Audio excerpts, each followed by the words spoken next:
মুর্শিদাবাদের সাগরদিঘি রাতের অন্ধকারে যখন গ্রাম ঘুমিয়ে পড়েছে তখনই গোপন সূত্রে খবর আসে পুলিশের কাছে। মণিগ্রামের আদিকান্তনগর গ্রাম, রাস্তার ধারে একটি আমবাগান। ভাবুন তো, ফুল ফলে ভরা আম গাছের নিচে কি লুকিয়েছিল? দুটি ব্যাগ ভর্তি তাজা বোমা, প্রায় 16টি। নির্বাচনের ঘোষণা এখনো হয়নি, ভোটের দিনক্ষণ কেউ জানে না, কিন্তু প্রস্তুতি শুরু হয়ে গেছে। বৃহস্পতিবার গভীর রাতে পুলিশ যখন অভিযান চালায়, ঘটনাস্থল ঘিরে ফেলা হয়, বোম স্কোয়াড ডাকা হয়। স্থানীয়রা জেগে ওঠেন, ঘুম ভেঙে যায় আতঙ্কে। এই বোমাগুলো কার জন্য? কোন মহাযজ্ঞের প্রস্তুতি ছিল এটি? একটি গ্রামের আমবাগানে 16টি বোমা মজুদ। ভাবলে মাথা কাজ করে না। নির্বাচন মানে কি বোমা বারুদ? ভোট মানে কি প্রাণের ভয়? এলাকায় এখন তীব্র চাঞ্চল্য। স্থানীয় বাসিন্দারা ভয়ে আছেন, কে জানে আর কোথায় কি লুকিয়ে আছে। পুলিশ তদন্ত করছে, কিন্তু প্রশ্ন থেকে যায়, নির্বাচন আসলে গণতন্ত্রের উৎসব নাকি সন্ত্রাসের মৌসুম? এই সমাজ কোথায় যাচ্ছে?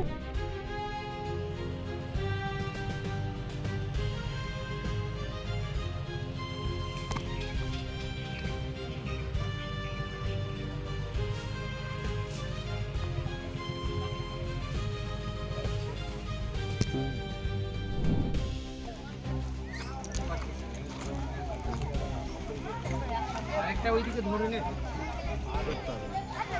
ও বাইটা আবার কটা বাইট থাকে